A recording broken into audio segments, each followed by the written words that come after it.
When you need to change a tire, first thing you might want to do, tie up this handle so it's out of your way.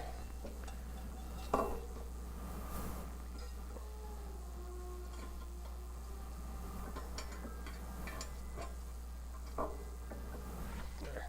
And take the cotter pin out, take the washer off, pull the tire off.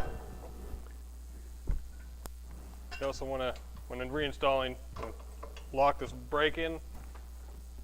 Grab your new tire with your brake hub. Slides right on. Washer.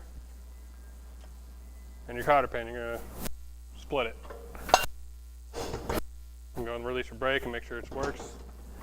And release your handbrake.